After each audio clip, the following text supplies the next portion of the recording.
What strange compulsion made men etch vast designs on the face of the earth, on downland and desert, on the slopes of solitary mountains? Why can so many only be seen from the air? What is their message from the distant past? Mysteries for Arthur C. Clarke, author of 2001 and inventor of the communication satellite. Now in retreat in Sri Lanka, after a lifetime of science, space, and writing, he ponders the riddles of this and other worlds. For thousands of years, people have drawn figures, cut designs in the landscape, apparently for no one on earth to see.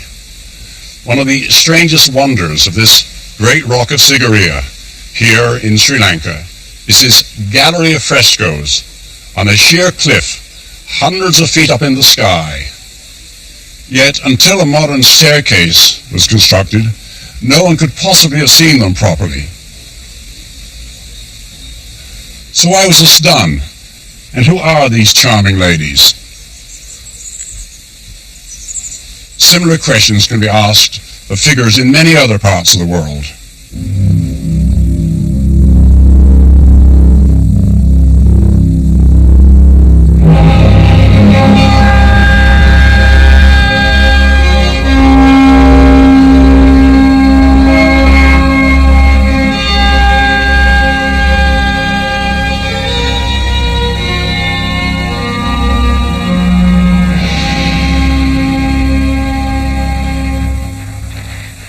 Dawn breaks over the Nazca Desert of Peru, and a hazardous experiment designed to prove that primitive Indians could fly 2,000 years ago.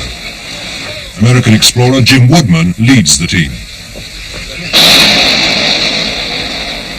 The hot air balloon is made of materials which the ancient Indians are known to have had.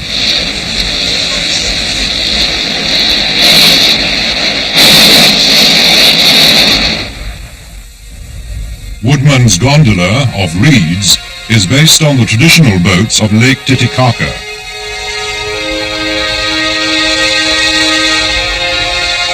The balloonists risked their lives to try to unravel a mystery etched on the desert beneath them.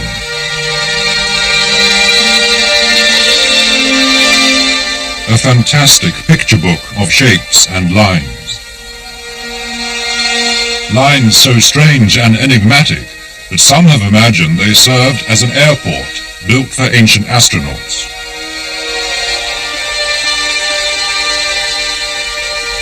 Lines invisible to man until modern aviation came to South America. So grand is the design that Jim Woodman believes the Nazca Indians could only have laid out and admired their giant scratch pad, 200 square miles of it, from the air. American astronomer Gerald Hawkins has tried to map Nazca. This map extends 3 miles long and 2 miles wide, and almost all of the lines run off the edge. So right away you know they're more than 3 miles long. The longest line on record that I personally know about is about 20 to 22 miles long. And they can go even further than that. And they are perfectly straight. There are triangles. There are radiating triangles. And there are zigzags. In fact, it is a maze, and it is quite a problem to begin to study this textbook on the surface of the desert. Hawkins was called in to crack the code of the Nazca lines, which had bewildered archaeologists for more than 40 years. In 6 expeditions, his team painstakingly mapped the desert floor. They made precise measurements, not only of the lines, but of huge drawings of creatures as well. A bird, a whale. The question was, how and why did the Nazca Indians make the lines and drawings?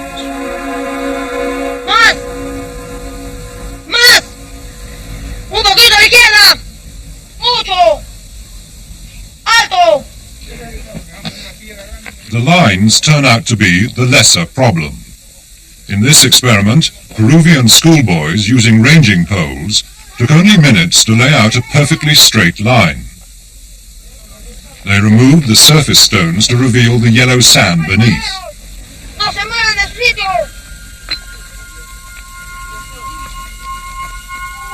But the vast figures must have been not only an immense labor, but almost unimaginably difficult to draw, unless the Indians really did have the power of flight, or had mastered a sophisticated technique of scaling up small drawings. Whatever the method, the results were perfect. Actually, a bad mistake on this desert would still show. The lines are 2,000 years old, and if somebody had goofed, we would see their goof. I don't see any errors here. Hawkins fed the information into a computer.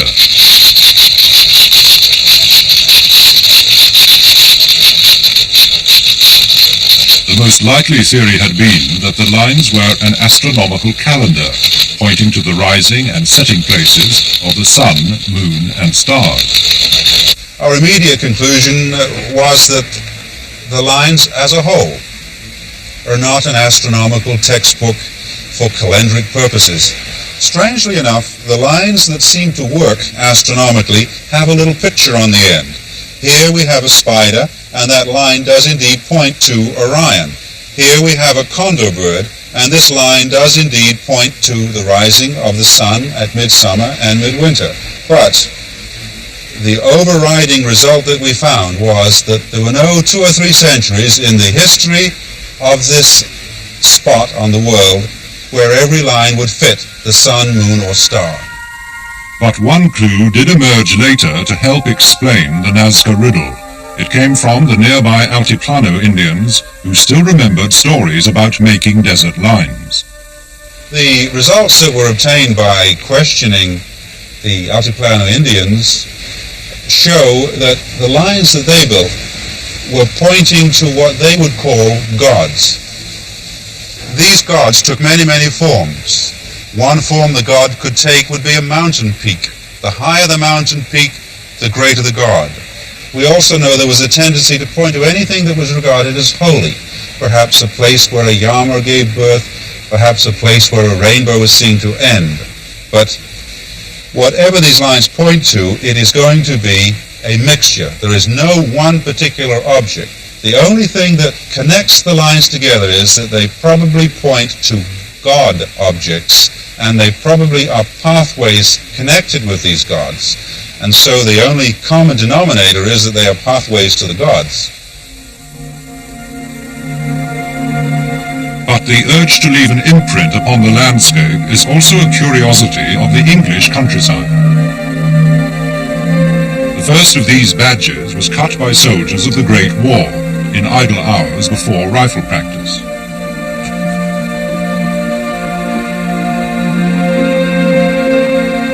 This horse was cut by Lord Abingdon's steward, Mr. G, in 1778.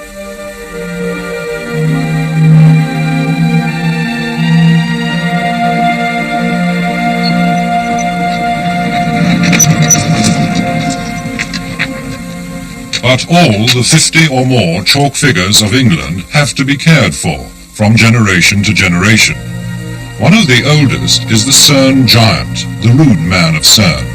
But no one knows why he was cut, or even what his name is, although the locals have a few ideas. Well, I think he's a Celtic god, really. A sex symbol. We did have one girl that was been married for about 7 years, and hadn't managed to have a child, so we told her to go and sit on the giant. Apparently you're supposed to sit up till your knickers off. I don't know whether she did that or not. But the next spring she was pregnant.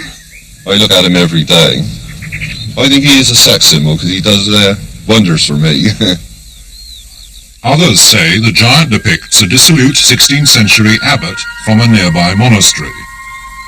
Or Lord Hollis, an 18th century landowner lampooned by rebellious servants. But the key to the giant's identity may lie in something now missing from the drawing. What did he have in his left hand? Either a trophy, since he's brandishing a club, or perhaps his wife, a woman. But I've heard a theory that it's a head.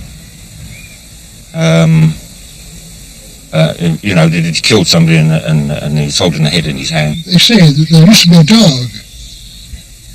He was holding a dog in that hand, on a leash. Some experts believe the giant portrays Nodens, a Celtic hunting god. This Celtic statue found near Cerne shows him like the giant with a club in one hand. In the other he carries a rabbit or hare. Hercules is another possibility. The Romans worshipped him in the 2nd century. Statuettes like this one, found in Bristol, show him with a club in his right hand and draped over his other arm a lion skin.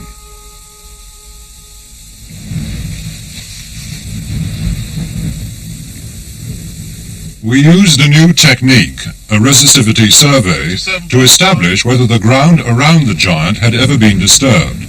This might show whether part of the drawing is now missing. 60.4. Britain's top resistivity surveyor is Dr. Anthony Clark.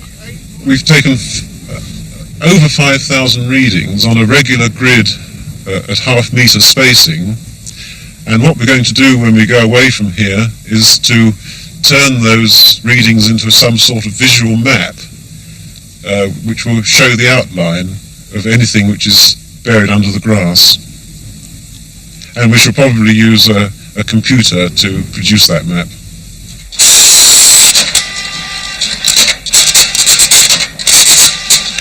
It proves to be an historic experiment. On the computer map, an unsuspected area of disturbed soil appears beneath the giant's left arm.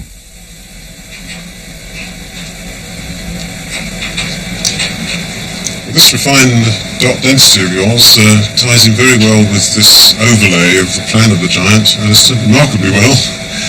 And we can see the feature just about as clearly as I think we shall ever see it here. There can now be little doubt about the rude man of Cerne. The resistivity survey has established that there was once a curiously shaped outline, now missing, beneath the giant's empty arm.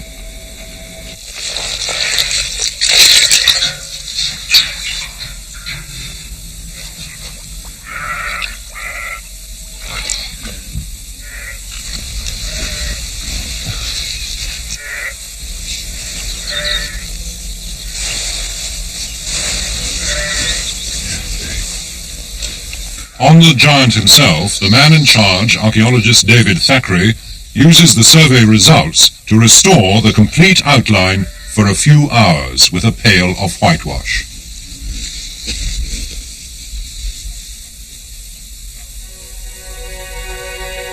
The result is stunningly convincing.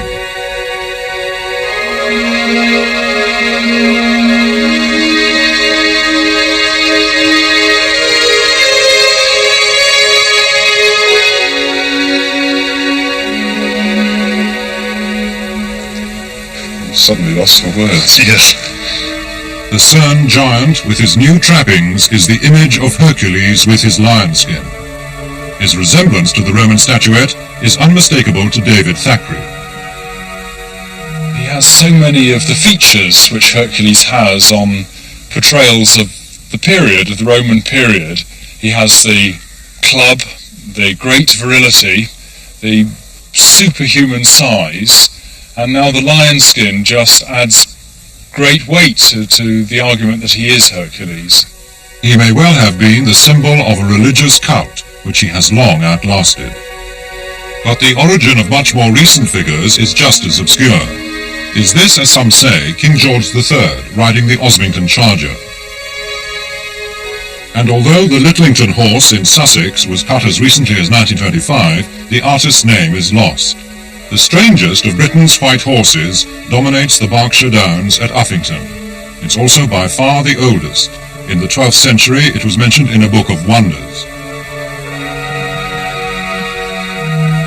Leading archaeologist Professor Stuart Piggott has pondered the origins of the Uffington horse since his childhood in Whitehorse Vale. A pointer to its date lies in the coin room at Oxford's Ashmolean Museum. Looking back into the prehistoric past, at least, the late prehistoric past, the best comparable representations of horses are to be found on early British coins, 1st century BC, pre-Roman, which do show horses on one side of them, And these horses do seem, to most of us, to be very comparable to the way in which the white horse on the hill is shown. Now, they all share the same characteristics. A horse has a wheel, which is the remains of the original prototype, classical prototype of a chariot, and the horse, shown in anything but a classical manner. It's shown as elongated and disjointed, just as with the white horse, the legs have become detached from the body, they become bananas and dumbbells, and the long neck, and the curious treatment of the head, in which the head is a sort of beak-shaped object rather than anything like a naturalistic horse. And I and many others would say that these provide the best stylistic parallels to the white horse, and therefore there's a reasonable supposition that the horse on the hill dates from the same, more or less the same period as the horse on the coins, 1st century BC.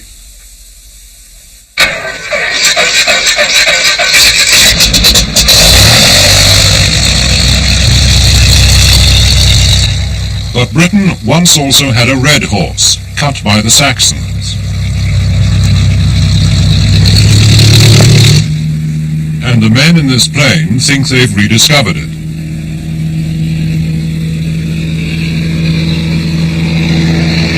The red horse's champion is Kenneth Cardus. From 1600 onwards, this has been called the Vale of Red Horse. From about here up to Stratford-on-Avon. It is a most wonderful work of art. The biggest Saxon work of art in England, of course. And it was a religious work of art.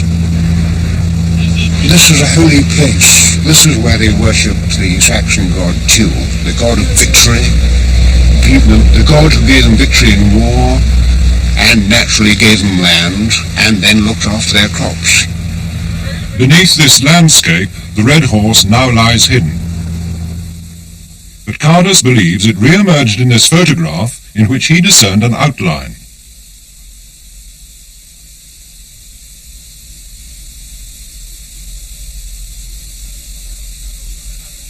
An old parish map confirmed the discovery. It pinpointed the location of the red horse on the ridge above Tysoe, where the photograph was taken. The following year, Kenneth Cardus took this aerial picture of the horse.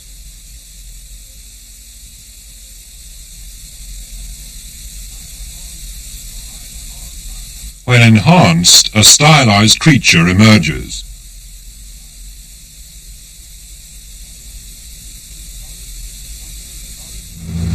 Cardus hopes the infrared photographs taken on this flight will provide unequivocal evidence of the red horse, now hidden beneath a wood, enough to convince other people that it should be recut.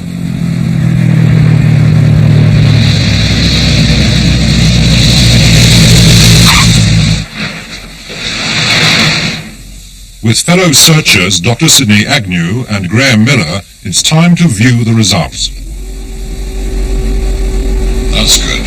That's very good. Or I can easily tell myself that there's a horse there. Don't tell yourself, see it. Come on, Graham. I can see Can you see the bald patch where we excavated on the tip of the ear? That's absolutely there. Can you see it, Graham? That is there. Yes, I think so. That I think there's a lighter coloration just for the headers. We should be coming to a vertical shot, and as we look down through the trees, there's just a possibility. Last one, this is it. Now there, what about that? No, it's too close. The trees are still too close. I don't think anybody will ever see it again. Undaunted, Kenneth Cardus still hopes to recut the red horse of Tysoe. It was one of the great landmarks of England. This was the Vale of Red Horse, up to 1600, and it ought to be again. If the figure were recut, we would have the Vale of Red Horse back again.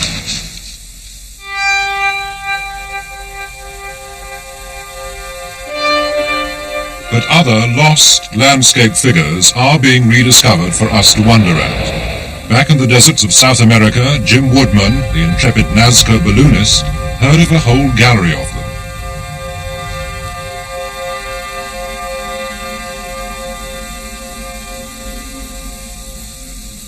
From Nazca, it meant a journey 600 miles to the south, to the heart of the hostile Atacama Desert of Chile. Woodman brought back this story. These deep 2,000-foot valleys are covered, literally covered for many, many miles with geoglyphs or hieroglyphs or glyphs writing on the sides of the sand. These geoglyphs were originally thought to be Chinese characters in the first journals that recorded them. They were mysterious signs. Some people argued they were tracks of mules. Some other people, when they began to see that there was a definition, as explorers pushed farther back into the valleys, they realized that there was a zoo of the Atacama. Animals, pumas, jaguars, tigers, llama trains, reptiles, dogs, a series of stylized men. All these immense figures were soon discovered as the Spaniards moved across the Atacama and down into the colonization of Chile. That was our first objective, to enter those valleys, to climb and scale the mountains of sand, to see the geoglyphs of the Atacama. These rocks were all carried from all through the valley down, and many of them came through the river when the spring floods bring the waters, melting waters up the Andes. These rocks slowly came down, and over the years they've been carried up here, collected, placed in this very sophisticated art form. Let's head on up toward the top part here. As we investigated and explored the animals and the symbols and the geometric designs, always we were asking about the giants and the large men that we had heard of farther on in the desert. And always these symbols in the edges of the Great Desert were trying to tell a story. I felt they were panels that represented stories of ancient battles, of ancient warriors, of ancient caravans. But farther on in the desert, we kept hearing the giants. You'll find the giants. We drove 250 miles due south to the region of Tarapacá, where this legendary mountain and really legendary giant was reported to lie. We found Cerro Unitas, and I was astonished when we were about 5 miles from the hill. I saw Nazca-type runways. We pressed on and got to the base of the runways and began a climb around the edge of the largest ridge on this solitary mountain. And as we climbed the ridge and came to the crest, I looked across a saddle in the mountain, and there we could make out the first faint outlines of a giant. The mammoth size of the giant ran over the crest of the mountain, so it's impossible on the ground to get the full scope of a giant. In fact, had we not known he was a giant, there was no way of telling really what we were exploring. We were disappointed with the giant on the ground. The head and crown area was so confusing, we could only spot the large piles of rocks that were the giant's eye. At that point, I made the decision it was to appreciate it, and to even get our measurements straight, it would be necessary to fly.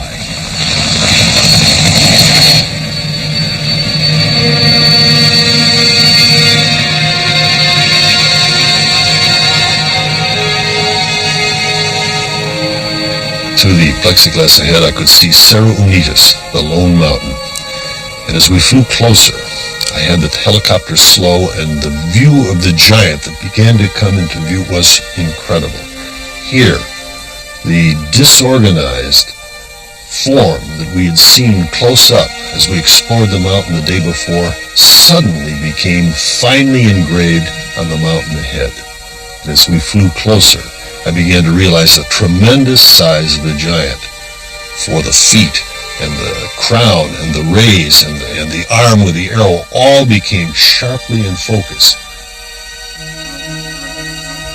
Looking toward us in the sky was the largest man that ancient man ever created. It was an exciting moment as the helicopter descended to 750 feet. I stopped, I took out my still camera, I began to photograph that drawing, and as you hang there in the air, looking down into this face that stared skyward for 1,000 years, you realize that this drawing was made by ancient people to be seen from the air, either by the gods or by someone with the power of flight.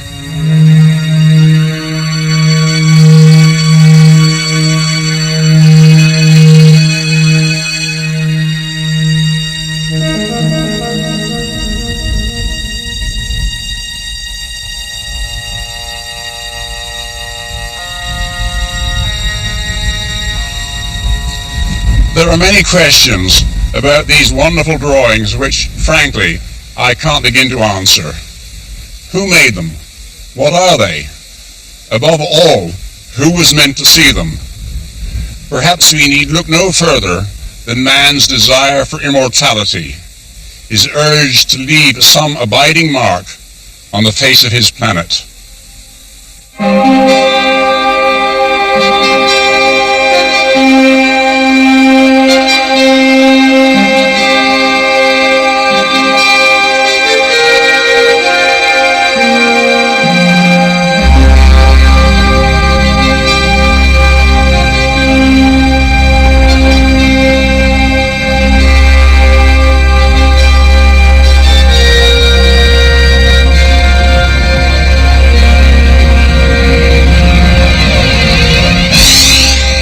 Next week, the monsters of the lakes.